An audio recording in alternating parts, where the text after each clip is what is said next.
Sholat itu telah kita uraikan di awal bahasan kita, punya 5 manfaat. Orang sholat itu pasti mendapatkan 5 manfaat ini.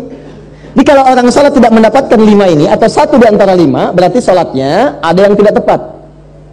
Minimal 1 di antara 5 mesti dapat. Jadi kalau yang 5 ini apalagi berkumpul dalam diri kita, ini menunjukkan 100% sholat kita diterima oleh Allah Subhanahu wa Ta'ala. 1 di antara 5, alhamdulillah, ada penerimaan dari Allah Subhanahu wa Ta'ala. Yang bahaya itu kalau 1 pun dari 5 itu nggak ada yang dapat, maka ada yang salah dalam sholatnya. Ini menandakan belum diterima sholatnya oleh Allah Subhanahu wa Ta'ala. Nah, contoh yang pertama, misalnya Quran surah ke-29 ayat ke-45. Anda hafal salat, Anda hafal ayatnya insyaallah. Innas salata tanha 'anil fahsya. Sungguh salat yang benar itu, demikian cara menerjemahkannya. Sungguh salat yang benar itu saat ditunaikan, maka dampaknya akan mencegah pelakunya dari 2 sumber keburukan. Jadi sifat dan sikap buruk itu hanya 2 sumbernya. Kalau bukan fahsya itu mungkar. Fahsya itu keburukan yang datang lewat syahwat. Maaf ya, pornografi, porno aksi, LGBT, kata-kata jorok, gambar-gambar yang seperti itu fahsya namanya. Jadi kalau Anda sholat, Anda masih menikmati kata-kata yang kotor, tontonan-tontonan, gosip-gosip yang tidak jelas, gambar-gambar yang erotis, itu fahsya namanya. Jadi kalau orang nggak sholat, kata-katanya kotor, dia nggak sholat. Tapi kalau Anda sholat, tontonannya, ucapannya, pendengarannya menjurus kepada fahsya, ada yang salah dalam sholatnya. Ada yang salah. LGBT, yuk saya ajak Anda sadar lah, yuk, ayo sadar, kembali. Kita doakan, kita bantu jadi manusia yang baik. Ya, jadi manusia yang baik, kita dorong jadi baik. Sayang itu artinya memberikan perhatian supaya sama-sama punya level kebaikan.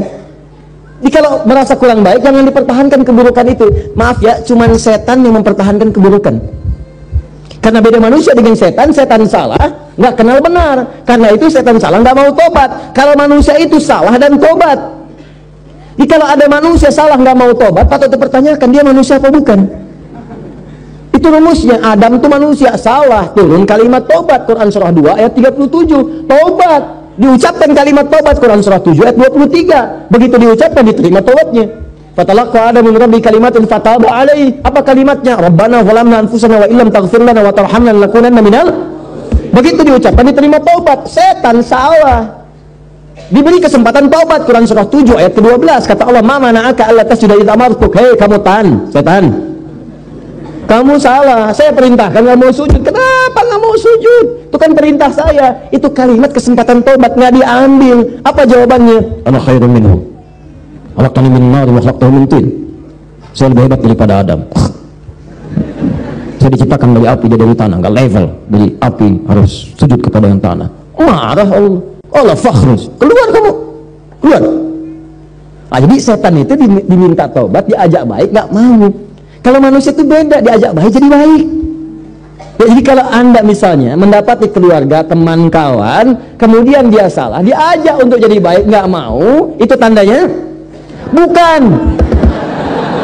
Tandanya dia sedang dipengaruhi oleh setan. Bukan tandanya dia setan. Ibu punya suami, diajak baik, bapak jadi baik dong pak. Mama ini ngajarin papa, setan. Bukan. Ada pengaruh di situ. Jelas ya? Balik sini. Jadi orang salat itu pasti menjauh dari perbuatan fahsya, mungkar, keburukan yang diingkari oleh hati kita. Sumbernya nafsu perut dengan akal. Nafsu perut itu maaf, materi, mencuri, nafsu perut tuh, korupsi, kolusi, menipu. Nggak ada orang salat nipu. Mustahil. Ini yang paling aneh, orang salat dia ikut salat baru takbir keluar mencuri. Wudu, habis wudunya apa? Akhi, apa kabar? Dipakai juga. Sholat takbir, begitu takbir khusyuk kelihatan. Rakaat pertama mundur, tas orang diambil. Ada yang mundur, kotak infak di bawah. Ada yang salah, mustahil. Orang sholat itu kalau habis sholat dia ingat Allah. Kalau orang ingat Allah mustahil bermaksiat. Quran surah 4 ayat 103. Fa idza qadaytumus salata fadhkurullah. Kalau sholat kamu selesai, kamu akan ingat Allah. Jadi kalau orang ingat Allah nggak akan maksiat. Anda selesai sholat, pergi ke kantor, ya di musola, pulang, ba'da sholat, kembali ke pekerjaan. Maka saat bekerja nggak mungkin maksiat, nggak mungkin, mustahil. Nggak ada tangan mudah menggerakkan, angka bertambah, tanda tangan kwitansi dinambah, cek kosong, diisi nggak benar, broker macam-macam, itu mustahil orang sholat demikian, mustahil. Datang duduk, datang orang, Pak, ini Pak, tangan, mudah aja nggak ada. Dia akan lihat, Allah salah ini. Maaf Mas, saya malu dengan Allah. Kenapa? Tangan saya ini baru dipakai tahiyat, masa kemudian digunakan maksiat? Jari saya jadi tahiyat, nggak akan dipakai untuk maksiat. Silakan ambil. Begitu Anda katakan, itu cetakan pahala oleh Allah, pahala. Dan ingat ya, pahala itu bukan cuma lahir dalam perintah, tapi larangan. Ketika Anda dikerjakan itu dapat pahala, segera berdoa, ya Allah, mohon pertahankan keluarga saya dari perbuatan maksiat, jauhkan dari godaan setan. Jelas ya? Kembalikan. Nah, ini cirinya. Jadi fahsya mungkar hilang. Nah, jadi kalau selama ini Anda ibadah, ciri itu tidak ada yang salah. Zakat, saya cepat.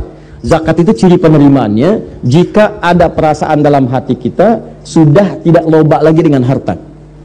Ya, tidak loba dengan harta. Suka senang berbagi, lebih tepat guna, lebih proporsional, lebih punya visi. Allah kasih saya kebutuhan, ya Allah terima kasih, sebulan 50 juta. Ternyata kebutuhan saya cuma 30 juta. Dia evaluasi. Berarti yang 20 juta itu bekal saya ke surga.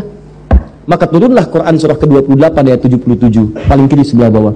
Wabtaghi fima ataqallahu daral akhirah wa la tansa nasibaka minad dunya. Kata Allah, "Hei, fulan, saya titipkan harta buat ngejar ke surga, karena amalan kamu itu nggak sama dengan dia. Dia itu kelihatannya sedikit, tapi malamnya bisa tahajud, siangnya bisa puasa, baca Quran sudah banyak, hafal Quran di dalam jiwanya, dalam kepalanya.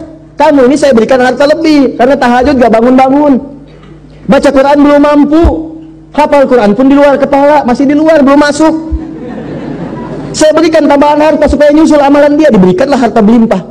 Masuk, dipakai. Makanya ketika kalimat itu turun, kalimat Qur'annya wabtaghi fima ataqallahu daral akhirat, cari negeri akhirat dengan harta itu. Sedekah, infak. Makanya orang-orang yang telah lulus ujian dengan harta itu, jadi orientasi mengejar peningkatan omsetnya itu untuk jadi akhirat dulu, Pak. Betul, bagaimana bisa zakat kalau nggak ada uangnya?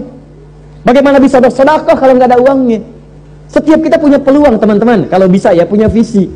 Saya juga berusaha sama, walaupun cuma 3.000 misalnya, berusaha jadi uang tambahan 3.000 supaya bisa infak. Bagi 3.000 bagi dalam sebulan, sehari 100 saya nggak apa-apa. Sehari 100. Dan ikhlas tuh nggak usah pamer sama orang. Mau ngasih ke kotak infak cuma 100, nggak apa-apa, ikhlas, nggak usah pamer. Ya begitu dimasukin dalam Jumatan misalnya kan, bagaimana caranya supaya tidak terdengar oleh orang lain, ikhlas. Lega. Masuk. Nggak apa-apa, Allah nggak akan lihat kok nilainya. Berdasarkan keikhlasannya diberikan apa yang mungkin orang lain tidak dapatkan itu.